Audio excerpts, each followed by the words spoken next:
Hi there, welcome to the Happy Chicken Coop YouTube channel. Thanks for joining us today. We're going to be talking about duck housing and duck coops and what you need to get to make sure if you do have ducks. Before we get into that, please be sure to like this video and subscribe to the YouTube channel. Also, make sure to subscribe to our website, thehappychickencoop.com. If you subscribe using the link in the description, you'll receive a free ebook on the 10 best egg-laying chicken breeds. All right, without further ado, let's get into it. So duck housing, coops and runs often resemble chicken coops or rabbit hutches without the stilt-style legs.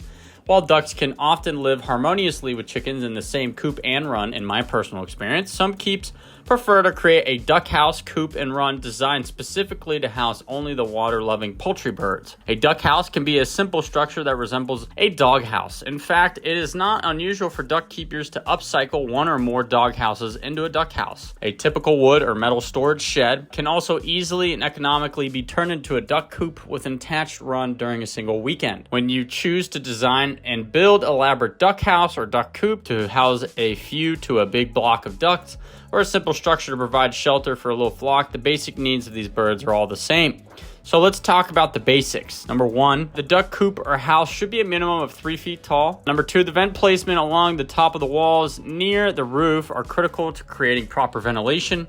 Ducks emit a large amount of moisture when they breathe. That, coupled with water and mud on their feet, will create mildew and mold growth inside the duck house. Adequate airflow does not exist. Number three, you want to make sure you get bedding that dries quickly, like straw or sawdust shavings that is changed out regularly so it does not become soiled and breed excess moisture and bacterial growth. Number four, the duck coop needs a bottom, sides, and a roof that will protect the ducks from burrowing predators.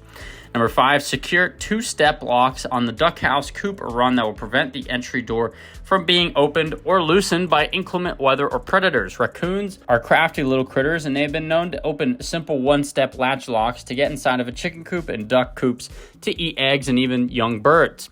Number six, any wood used to build the duck house or run must be pressure treated. Wood that is not pressure treated or particle board will crumble away in just a year or two, leaving the ducks exposed to predators. Particle boards may get thin and acquire holes in mere months during a rainy season and should never be used for any part of a poultry house and run. Unlike chickens, duck rarely, and never in my personal experience, lay eggs in nesting boxes. You're welcome to include nesting boxes in the duck house in hopes that the duck hens will actually lay there instead of wherever they may be standing when they need to lay an egg strikes, but do not expect much success. Domesticated ducks do not really fly. Some breeds are capable of catching enough wind to get their feet a few inches off the ground and move forward about 1 foot or so. But that is about it for their flying capabilities. Therefore, adding perches to the duck coop will also not be necessary. Now let's talk about duck house size. The dimensions of the duck coop will depend on how many ducks you're currently keeping and plan to house in the future. The duck house size should be factored with 4 square feet of floor space per bird. Typically, ducks will make piles out of their bedding material to sleep on. Factor in a few extra inches on all sides to make space for the bunched up bedding the ducks will create when preparing a soft place for them to sleep. Now let's talk about bedding choices. Already noted, straw and sawdust shavings make excellent bedding for duck houses. Pine shavings can be great bedding as well, but do not tend to provide ample insulation during the cold winter much as the shavings and straw. However, ducks for the most part are pretty cold hardy, so that's not too big of a deal. The primary advantage of using straw over pine shavings is its natural resistance to moisture. Straw will not retain moisture to the same degree of the shavings, keeping the ducks warmer, drier, and more comfortable during chilly nights. Respiratory problems are not usually as common with ducks as they are chickens, but living in a damp environment can certainly prompt the growth of mold, fungi, and a potential deadly respiratory tract infection in ducks. Now let's talk about the windows. Putting windows in a duck coop is not necessary. Some folks add the windows to provide extra light for the ducks and others just for aesthetics. Ducks prefer to be outdoors as much as possible, even when it's snowing, and especially when it's raining, because ducks will spend the bulk of their time in the run or free ranging. If permitted, providing extra light during the winter months is not essential, while added light does help promote egg laying during the coldest months of the year. Placing solar-powered hanging coop lights in the duck house would be far more economical and easier to install than windows. If you choose to install windows, make sure they are properly sealed and can be covered completely by shutters in case of damage or inclement weather, and that's strongly advised. Ideally, adding a window opening covered by 1 or 2 layers of hardware cloth or like rabbit hutch wire mesh is both a better idea from ventilation and security standpoint.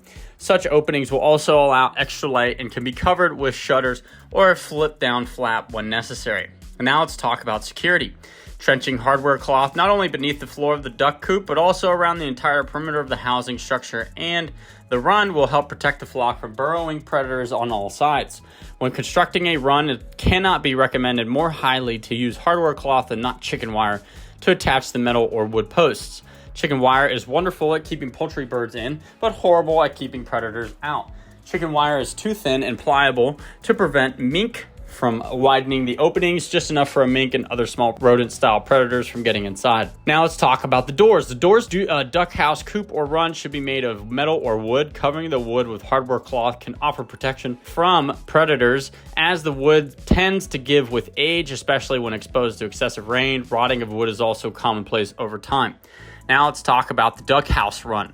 The large cloth that attaches the run to the duck coop should be stapled directly to either the wood structure or onto a wood strip screwed into a metal duck house. To make the area where the coop meets the run even more predator proof and sturdy, screw a wood strip 1 or 2 inches thick over the top of the stapled hardware cloth to secure it in place. The run will get muddy more often with ducks than with chickens because they will frequently get into water sources you choose to provide. Adding straw to the ground in the run will help reduce the amount of mud the ducks will be living in, and that's highly recommended. Also, duck droppings are far larger and more liquid than chicken droppings, adding to the mess inside a duck house run. Even if you permit the duck flock to free range during the day, the run will still get muddy and messy. The droppings inside the run will breed bacteria that can become deadly when the ducks accidentally consume it while foraging in the loose soil for bugs. A water source, be it a decorative garden pond or plastic, never inflatable, baby pool, and at least one wanderer for every 6 to 8 ducks must be a part of the amenities in the duck house run. Ducks should never go without access to water for longer than 8 hours. The ducks will need to at least dip their bills and heads into water on a daily basis and will have a desire to swim even during the winter months. The duck house run should have a covered top. While mature ducks are almost always too large to worry about hawks as predators, ducklings and young ducks will be vulnerable when exposed to an area that is not covered on all sides. Climbing predators like bobcats, mink, raccoons, and weasels will be able to climb up the walls of the run and garner access to the ducks inside and start attempting to work their way into secured living quarters throughout the night. Using hardware to cover the top of the duck coop run is the safest and most sturdy route to take when constructing the outdoor area for the flock. Using bird netting is an option when covering a duck run, but it's not nearly as sturdy as hardware cloth and will be needed replaced on an annual basis, likely. A shady area in the duck house run is also recommended. Giving the ducks a covered area where they can relax out of the sun is not as crucial as it would be with chickens, since the ducks will go swimming to cool off. They will still appreciate the sun and weather covering on occasion. Keeping the ducks warm, dry, and clean outside of a secure environment is the first and most important step when becoming a duck keeper. A healthy and happy flock will be far more likely to lay eggs for your breakfast plate than hens overly stressed about their living conditions and prowling predators. That's going to do it for us here at the Happy Chicken Coop. Thanks for listening. If you find our content interesting, please be sure to like this video and subscribe to the YouTube channel. And with that, I hope you have a great day. We'll talk to you soon.